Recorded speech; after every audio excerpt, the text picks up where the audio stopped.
So I apologize, I don't really know what came before, so I'm just blasting in. I don't really know how it'll fit with everything. Someone gave me a rock, and I'm just trying to catch up. But anyway, it's nice to see you. So one of the things I should be doing more of, instead of just talking about, is I write fiction. I'm currently working a novel about an enormous natural disaster. It's about the Peshtigo fire, 1871.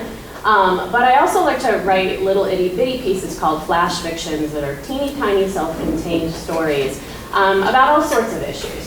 So I wanted to tell you a little bit about this piece I'm going to read to you from my chat book. Can you all hear me? Is this okay?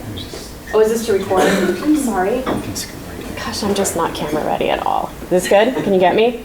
Yeah, just stick to this. Okay, I like to walk around too. Anyway, so from this collection called Morbid Curiosities, and I'll be reading you a short piece called Beached, but I wanted to put it in a little context for you first, if that's okay. And I have these terrible little notes that I'm going to use too. So the problem, or for fiction writers, writing about a giant problem is often really a challenge, because we go to novels and short stories as readers to be entertained, to be moved, to be immersed in a world that, by virtue of it being fiction, is not our own. So the difficulty, if you want to write about a big problem like climate change or about economic disparity, is to make that story as engaging as humanly possible, to draw someone in and move them without it feeling didactic. And do we all know what didacticism is? Because I always ask my fiction writers and they have no idea. Okay, so I'm going to borrow you because you're sitting in the front row. Okay. You don't have to do anything, you just have to sit. Okay. Didacticism is, climate change is bad, you need to do something about it. Thank you. End of, okay, you're okay, you survived. So didacticism is lecturing, right? It's what I'm doing for you right now.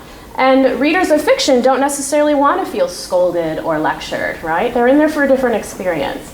So when it comes to trying to write about a problem, I try to turn to the people that everybody should be reading all the time, our literary gods and goddesses. Margaret Atwood, right? Handmaid's Tale, we maybe are familiar with this. And then Kurt Vonnegut, who people used to know a lot about, but not as many people maybe read today. So the way that Margaret Atwood, if you've read Handmaid's Tale as an example, kind of gets at the issue of a big problem in a gorgeous, moving, sensitive, fascinating, scary, dangerous novel, is she locates that problem on a specific character, Offred, right? And she is the one that is being most affected and struggling with the big problem that's going on in the book, which also, by the way, involves environmental disaster as well. It's kind of how everyone ended up in the situation that they're in terms of fertility and needs for these handmaids.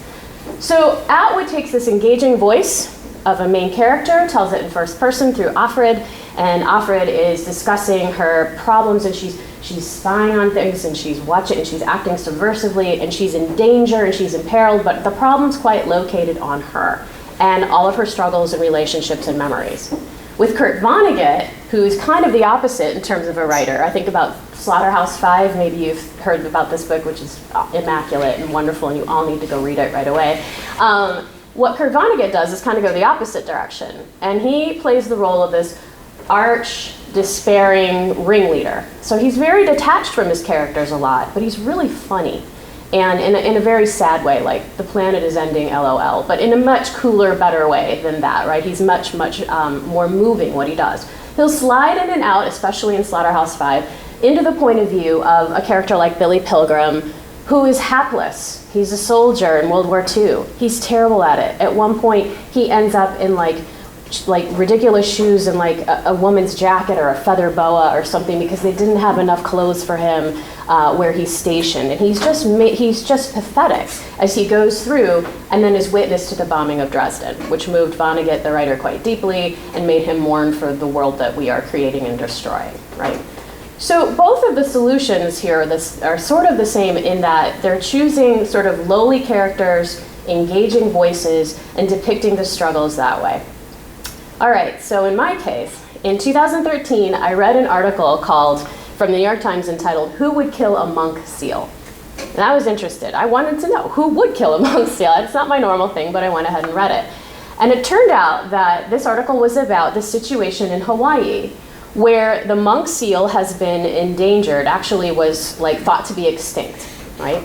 and through all of the factors that we can imagine happening in Hawaii. And then it was making kind of a comeback. But as it turns out, the monk seal is also, like, it eats everything in the ocean. So by virtue of this monk seal, hooray, being alive, it was displacing the people who depend on the ocean for a living. The fishermen, the community at large, people who sell things, who need all of that to make a living. In this article, interestingly also, there was a faction of animal conservation people. And these people were usually white people with a lot of money who would, anytime a monk seal would flipper its way up onto a beach and decide to, like, be there as a seal and take up all this space, they would come around and put, like, police tape around the seal and cordon off the beach, which people on the island had been using, like, for their entire livelihood and lives forever, so that people didn't disturb this endangered thing. Really good intentions, really interesting impacts. It ended up that these seals were being murdered by somebody. There were a number of seals being killed, and the article was questioning, like, who's doing this and why, right? And the speculation was maybe it's those fishermen who are kind of sick of their livelihoods being taken over and their beaches being consumed by activists. I looked at this situation and I thought, well, this is fascinating. How do I get at it? And I really want to know how to write about it. And the issue was, I didn't want to write from the point of view of the fishermen, even though that would have been a logical choice. They're lowly. They're like the Offreds and the Billy Pilgrims. That makes sense. But to me, I couldn't get the voice right. It felt kind of imperialist. It felt like, here I am trying to understand what it's like to be a person who's lived in Hawaii forever. And it just didn't feel right to me. So I kind of got rid of that, although I tried for a minute. And then on the other hand, I tried to do the point of view of the activist. And the activist was fun, don't get me wrong, because they were well-intentioned, which is the kind of character I love to write, and they were messing it up, which is also the character I love to write too. People with good intentions who keep screwing things up. But the problem was, I just couldn't make it into a story. It hit me that there's a third strand here in terms of the story of Hawaii and how the resources of Hawaii are being damaged, and that is tourism and tourists.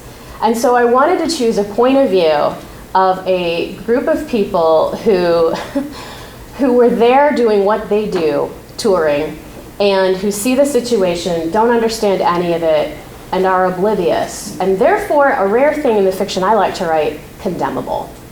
And they're a stand-in for us. So now I'm going to read you Beached. Thank you for listening to my little didactic lecture. Thank you for withstanding my full force there in the front row. Okay, now I gotta put my glasses. All right, here we go. Again, this is flash fiction. It's meant to be self-contained. Beached. The seal is dying. They're all dying. Maybe 1,000 are left in the world to sun on volcanic beaches. But this seal is dying as we speak. A rock juts from its skull. This seal bleeds as we snap pictures. What does a dying seal, make of our bright floral prints, our turned back, our hair arranged just so? We keep our faces solemn. We are not unmoved. We're fresh off the bus, stunned by sunlight and ambulation, our skin losing its vented chill.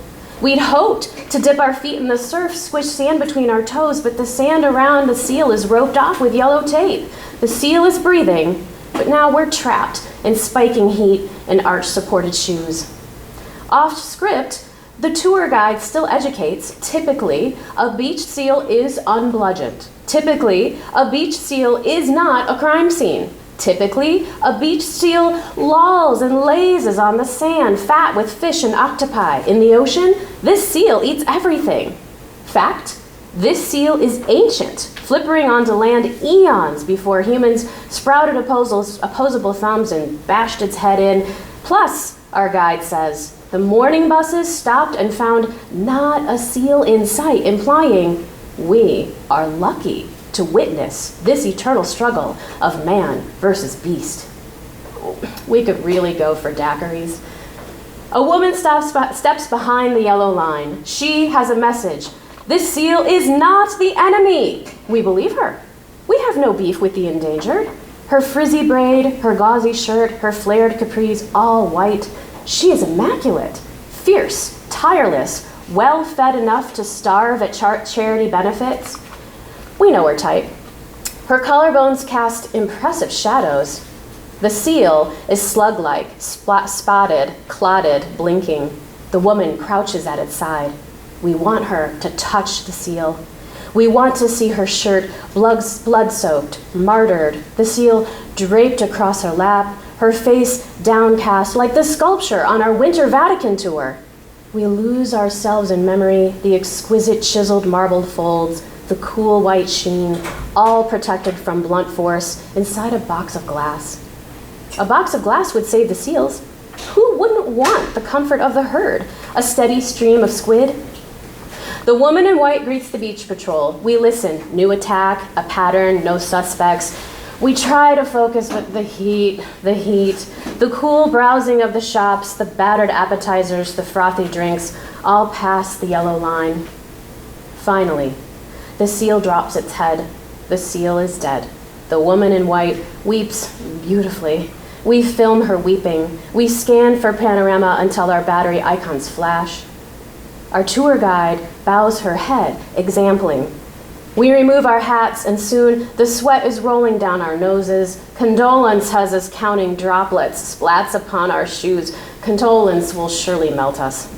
Later, our foreheads will cool against coach bus windows, and we will tap our apps. We'll scroll for our best poses, our thinnest selves, our most relaxed. We'll zoom in to erase our wrinkles, and that's when we'll notice the faces, lots of faces, beyond our faces, beyond the woman, beyond the dying seal. We'll see boats anchored just offshore, shabby boats, all aglow with cigarettes like distant tiki torches. Inside the boats are dark-haired men, some smaller, needy boys. Their collarbones cast impressive shadows. We'll compare screens, but we won't find anything thrashing in their nets. We'll relate, because we all have nets that we can't fill. We all have lines that snare us. Thank you.